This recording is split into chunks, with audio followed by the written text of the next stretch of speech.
Hi, this is Rahman Sheikh. Welcome to Railway Transportation Systems podcast. I am the host and railway systems specialist. This podcast is primarily focused on railway experts who have vast amount of experience and contributed greatly to this amazing industry. This is not a technical seminar but focuses on feel good stories, individual journeys, their success and failures, motivating younger generation to kickstart their career in railways and creating a sense of pride for the railway people who devoted their lives on the most environment friendly public transportation. Welcome to the Railway Transportation Systems podcast. Today, we are privileged to host Ibrahim Fazah, an accomplished chartered project manager and systems engineer with over 15 years of experience in the transport sector. Ibrahim has led transformative projects across Australia and New Zealand, specializing in complex technology implementations and operational enhancements within the rail industry. His leadership at Mobility Futures, a company he co-founded,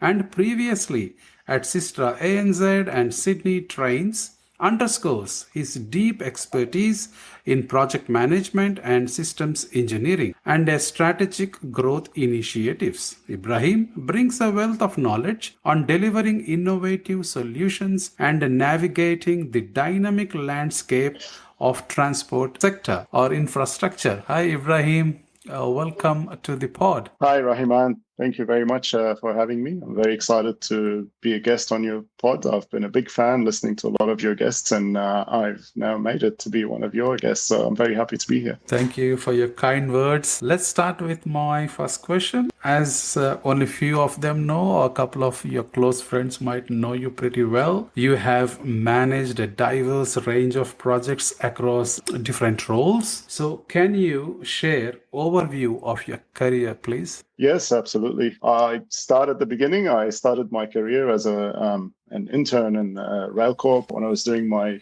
university degree, I didn't really quite know what I wanted to do. And I remember applying to this summer internship at Railcorp, and I thought a few months in rail and I'll leave it. I'll find another job when I graduate. And 15 years later, I'm still in the rail industry. As a lot of your listeners would know, there's a lot of things that are attractive about the rail industry. And I found myself building my whole career there. I started as after my internship in the condition monitoring team and operational technology within Railcorp back then. I became Sydney Trains. I worked on a variety of condition monitoring projects, systems projects. I started as a design engineer, worked on hotbox detectors and bearing and brake temperature systems and acoustic bearing monitors and those type of projects. And then I transitioned into project management, where I was responsible to deliver those projects and then eventually building strategies around how we implement them in Sydney Trains and looking after programs of works around those. I spent around 6 years doing all of that. And that was a great experience because it exposed me to most rail discipline in the industry, from looking at points monitoring and looking at track circuit monitoring to rolling stock and bearings and lifts monitoring and the whole lot. So the part of my career really exposed me to a diverse set of assets and worked in that space. After doing that, I went and moved to the Rail Operations Centre project, still working within Sydney Trains, and there I was responsible to deliver the control room and everything that went in that control room and the critical spaces in the new centre.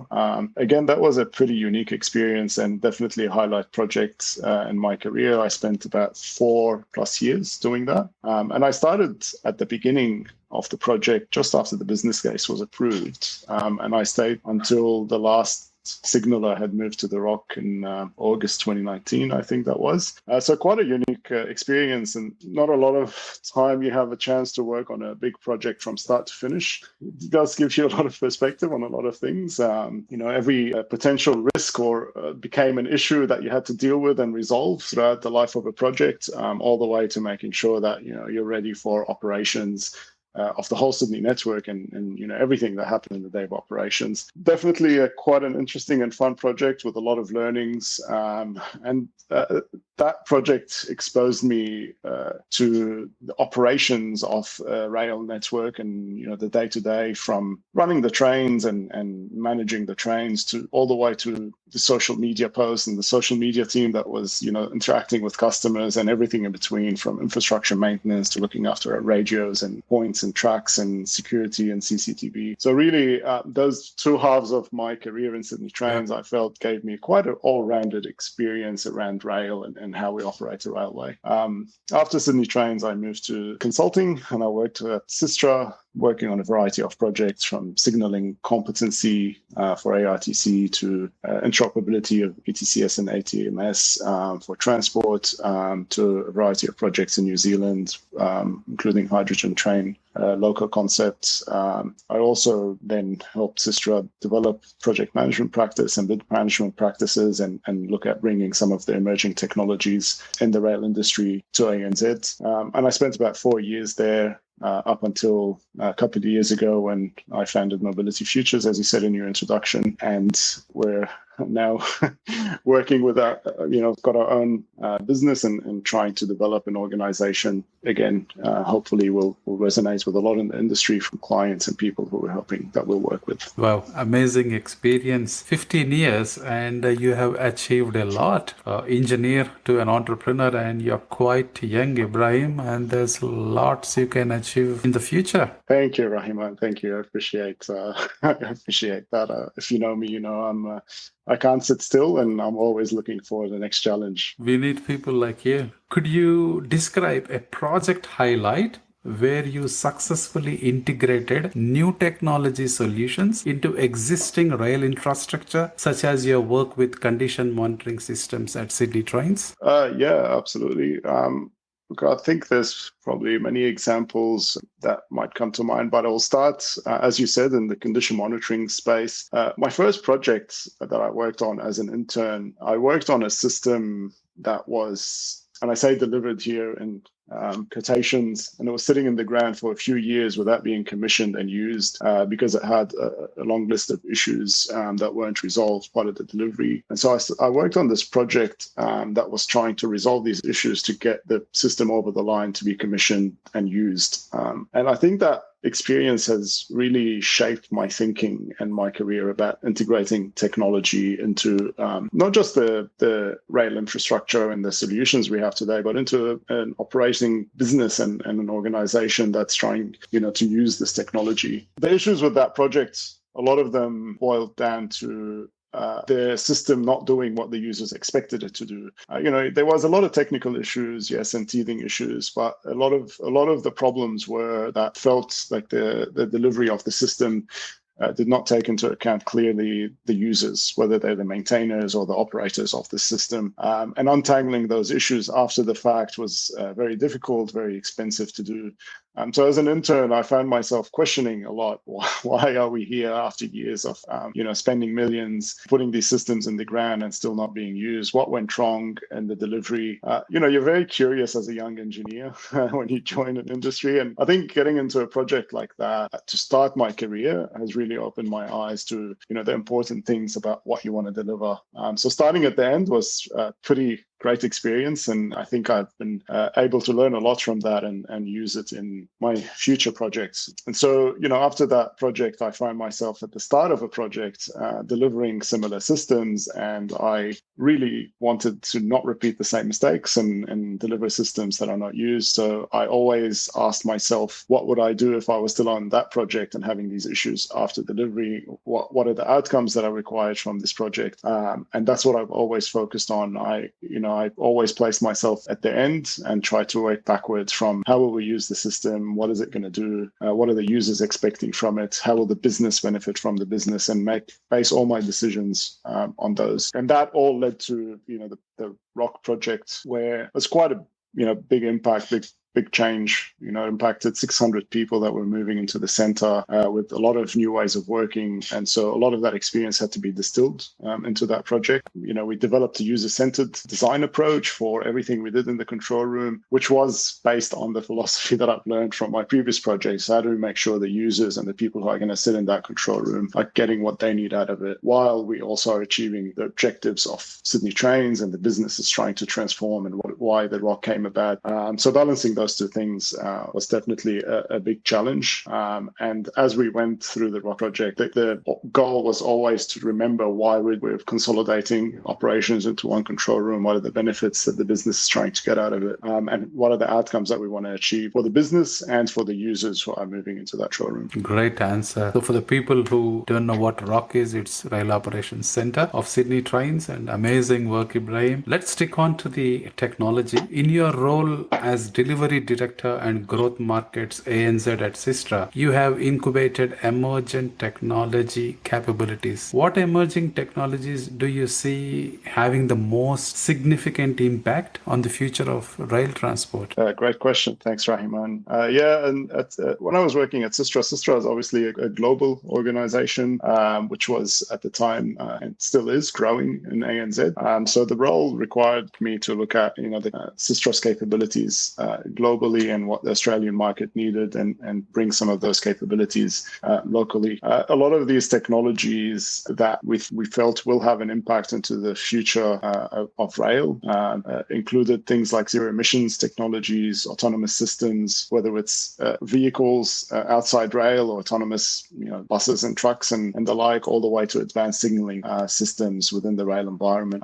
Look, I think that these technologies will change the way we do things in our industry. Zero emissions technologies, particularly in the rail space.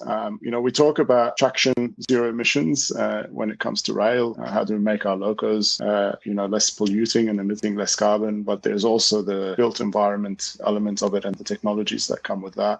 I think the climate change aspect and the challenges that face us will require us to change the way we think about zero emission technologies or traction technologies generally. And I think that is a part that will require us to improve how we do things in the space. Look, this particularly applies to outside electrified areas, but even within the electrified areas, how do we make our operations more efficient, reduce less or require improved energy consumption, all the way to how do we make our diesel locos emit less carbon and move away to cleaner technologies.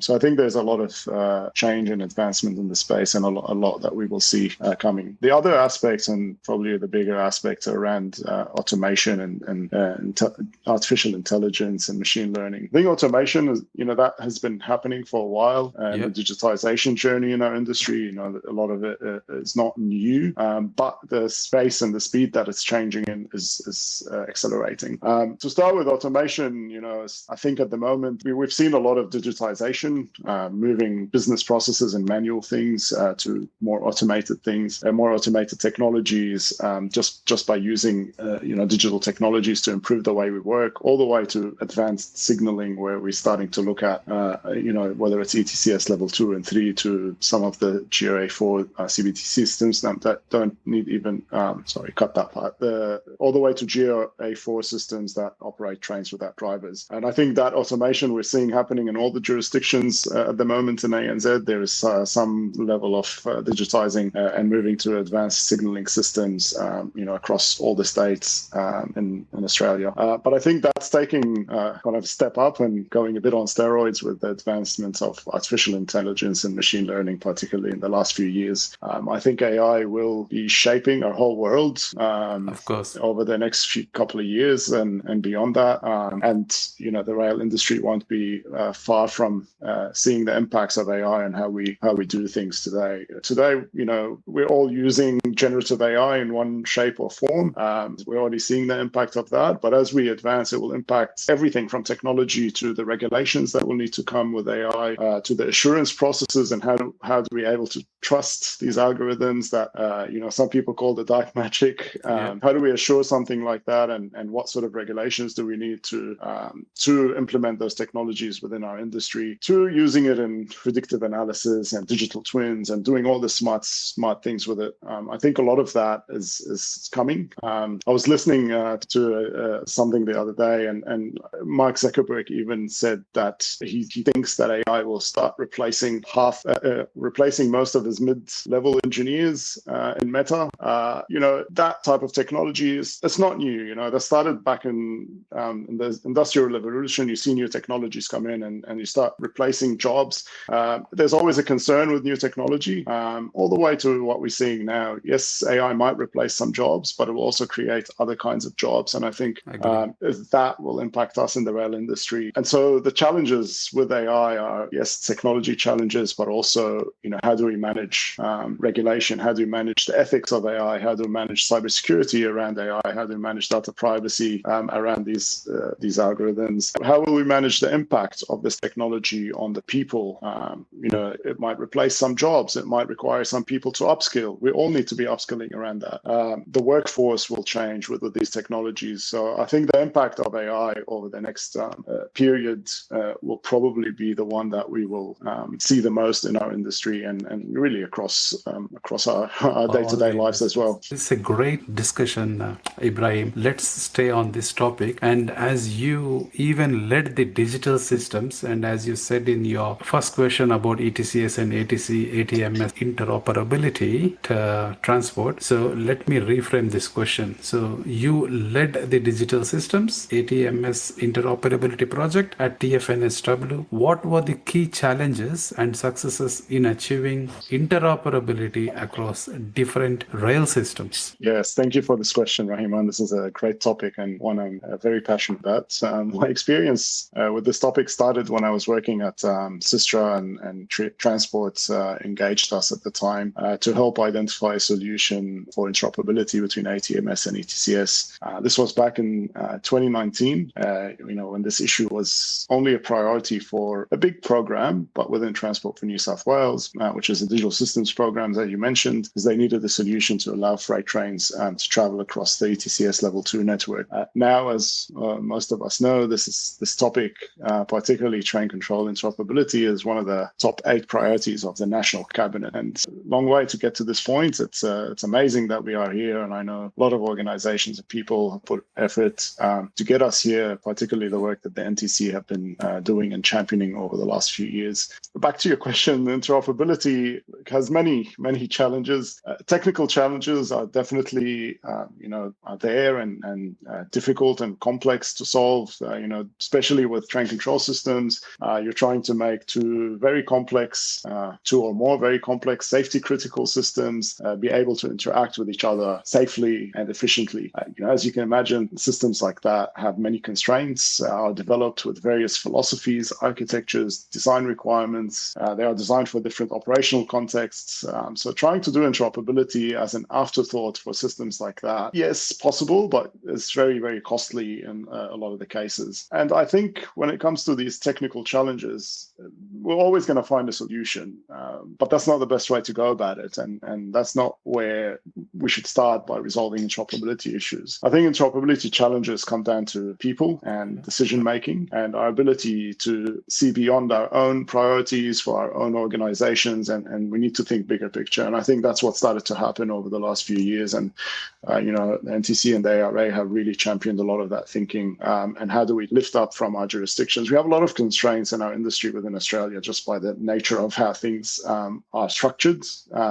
We have a history of silos and doing things for what suits our silos and jurisdictions, because that's what we see and that's where the priorities sit. And this started more than 100 years ago. So why we have 3 gauges in rail in Australia, and I think what happened now is we almost got to a point where we recreated the 3-gauge issue in a digital version with train controls. And at one point we had all sorts of technologies that were trying to be implemented across Australia, and we're trying to make them all work with each other. The NTC you just said, Ibrahim, is that that the National Transport Commission? Yes, National Transport Commission. Apologies for my use of acronyms. Because we're hearing a lot nowadays. So you think they're playing a key role in the interoperability? Yeah, NTC, the National Transport Commission, through the Rail Action Plan and a lot of the work that they've been doing in the background to bring various organizations together and working and influencing politicians and work with the National Cabinet to bring this issue to the forefront. Them and many other organizations who they've worked with,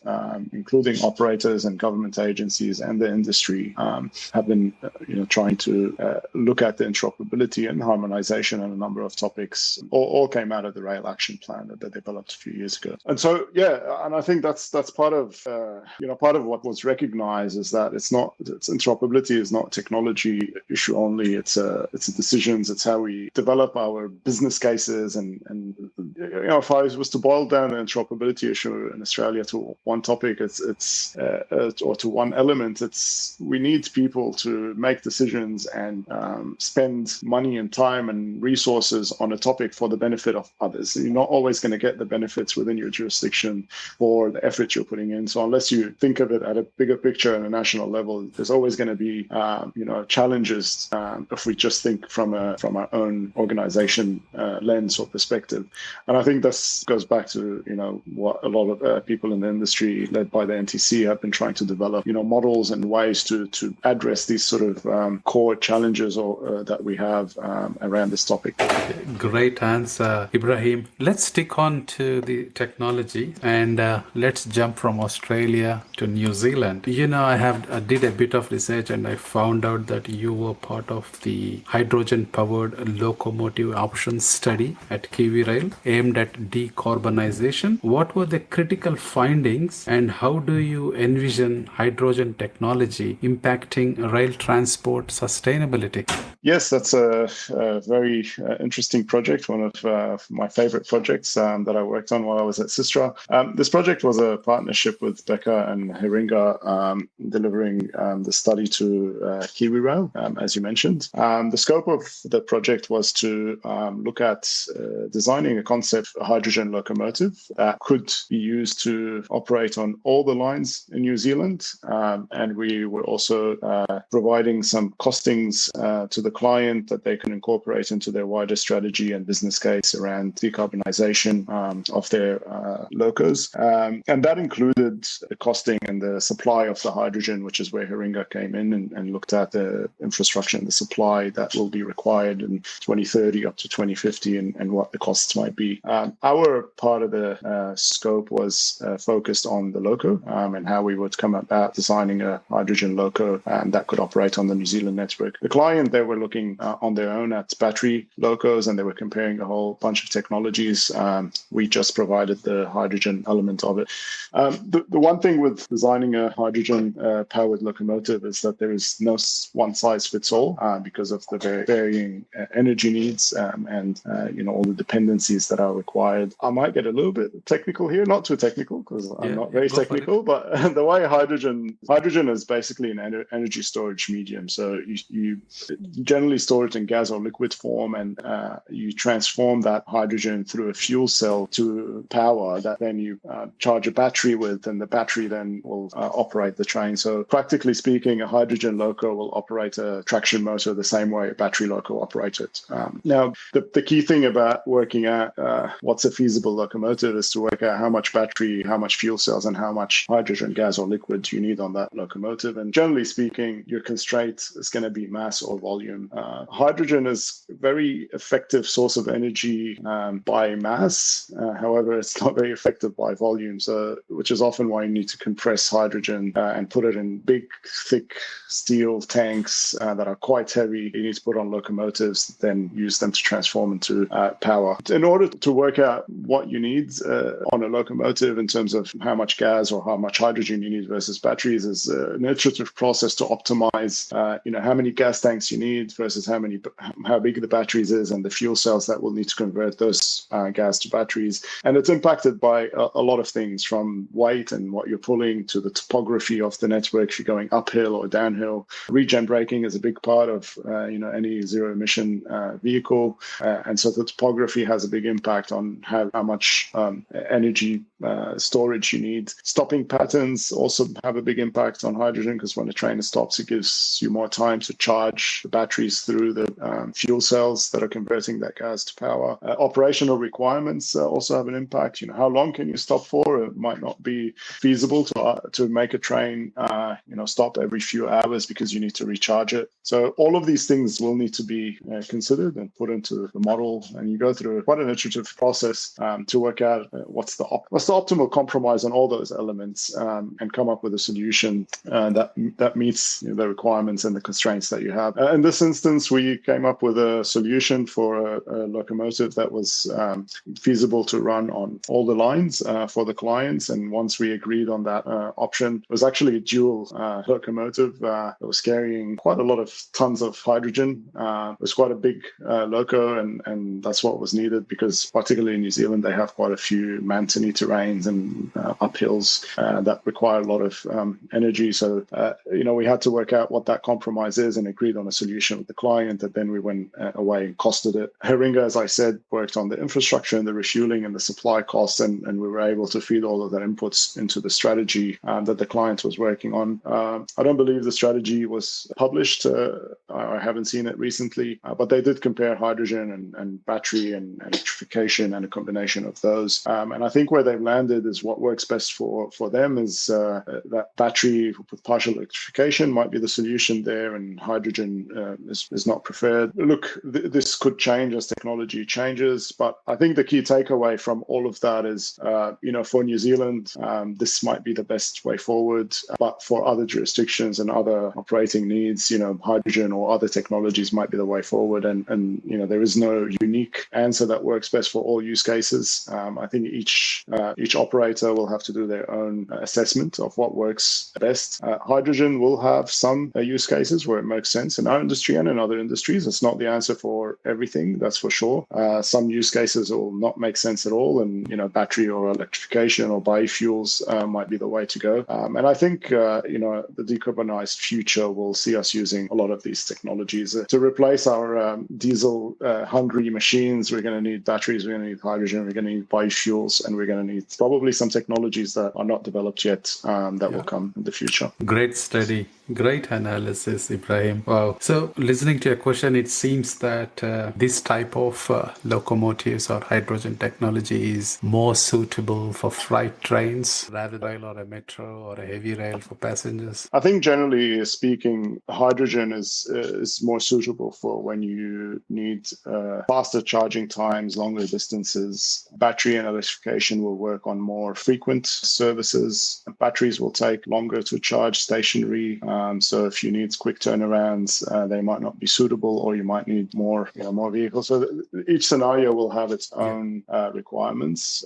But yes, and that's why you see it even in road transport. Vehicles and cars will have, hydrogen cars didn't really take off, but you'll see hydrogen trucks and the like, because they do have some use case over long distances where you don't have a lot of time to stop and recharge. So yes, they're the general use cases where you see, you'll see hydrogen in transport at least have a place. Great answer, Ibrahim. Let's pause the technology things and let's focus on your entrepreneurship. So I'm going to ask you about a question on business. As a co-founder of Mobility Futures, tell us more about the company and why did you decide to do this? Thanks, Rahiman. Yes, this is obviously a very big passion of mine at the moment.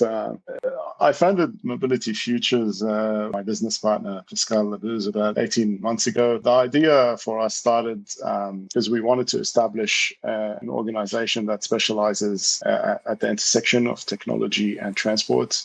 We've spent our whole careers in the transport industry working on technology and systems projects and understand the unique challenges that this industry have. We wanted wanted to establish an organization that we wanted to find when we were working client side, and that is able to provide the capability and the skill sets that we think are valuable for clients and supplier organizations. And having worked in consulting, I wanted to establish something that worked well for the people that worked in that organization, and therefore the clients that we have. By doing kind of combining a model that slightly different and unique, we hope will allow us to work on interesting projects, will allow us to attract people that will provide value to our clients, and by that we hope we leave a positive impact on our people and our community, which is what a lot of us in the rail industry want to do. The services we offer are pretty broad in terms of what we do in transport, from advisories, services at the front end of projects around procurement strategies, technology roadmap, business cases, all the way to delivery, project management, assurance services, cybersecurity, across various disciplines, all the way to a big passion, obviously, of integrating technology into organizations, not particularly just technical integration, but integration into operations and business and people and process. And that's a big part of what we do, and a big part of our DNA is that outcomes focus that we have on deploying technology. I'm very grateful for this experience so far. We've had a great first year, and I've learned a lot. I'm very grateful for the clients that we've had. They've put their trust in us in those early stages, and I'm also thankful for the team that we have and that they believe in what we're trying to do at Mobility Futures. Founding a company is quite a different experience than working on projects, and it's a journey. And I think we'll continue to work and evolve how we work and what the company is about, how we will operate.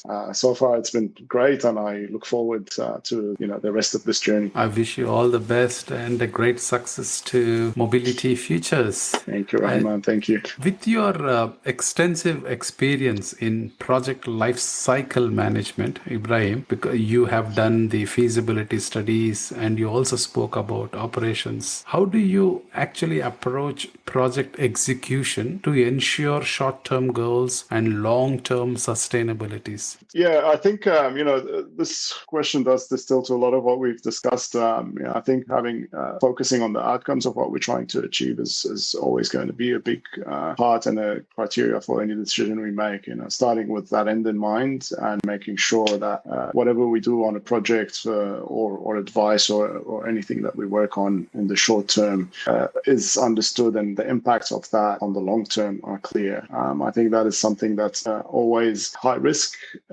particularly in our industry where the short term is not very short and the long term is impacted by a lot of what we do now. So I think having an eye on what vision and what we're trying to achieve in the long term is critical for any short term decisions we make. And I think for that, knowing when to ask for help is a big part of doing it. We're not all experts on everything we do, and I think knowing when to go to an expert and understand the decisions we make up front and what the impacts of those decisions are on the long term is a big part of making the right short-term decisions. I think there's a lot of people with a wealth of experience in our industry, a lot of experts in many different fields, and knowing how to ask for that help and knowing when to bring all the teams together is important. I think also in terms of execution of projects, to me, one of the biggest lessons learned is that early stages of a project are the most critical of a project, and making decisions, in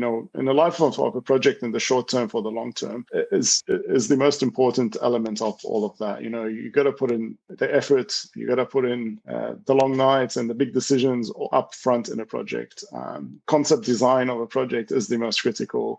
You've worked on many projects. The more you defer decisions to the future, the more you don't address those challenges in early stages of a project, the harder it's going to get, the more challenging it's going to get, the more costly it's going to get. Starting project the right way is your best bet to finishing the project the right way. And I think by doing that, you do de-risk the later stages of a project. You give yourself breathing space to address the issues that you'll have in design and construction and testing that are not the bigger ticket items that ideally you would have addressed in the early stages. We spoke about the Rail Operations Center program, and people ask me what was the hardest part of the project, and for me, it was always, I always say the first 18 months up until we had a concept design, that was the trickiest and the most challenging. Once we had a concept design that I knew that the organization, had sort of agreed on and that had the right inputs into it, what happened after that, you just get on with it, you work out the detailed design, you work out what you need to do and how you want to do it, and you're not distracted by the big questions. And so, doing the work early will save you a lot of heartache towards the tail ends of projects. Well, what an answer, Ibrahim. To be honest, looking at how young you are and the amount of knowledge or wisdom you're bringing in, it's amazing. It took me 26 years, what you just said, to understand. We have a great leader for the future rail transport. Appreciate the compliments, Rahiman, especially about the age. So you personally, coming from an engineering background, starting a career as an intern to entrepreneur today, what advice would you like to give to our younger generation, especially for the ones who want to join our industry? I think there's probably a couple of words that come to mind. Be curious, always be curious from when you start. And never stop being curious about things, ask questions. That is the first advice that I give any new career starter. Don't stop asking questions. I got most of the roles I got and most of the experience I got because I was asking questions and I was curious about how things are done and why things were failing. I would also tell people, don't be afraid to fail, put yourself out there. And I think this particularly something I grappled with more in this recent roles.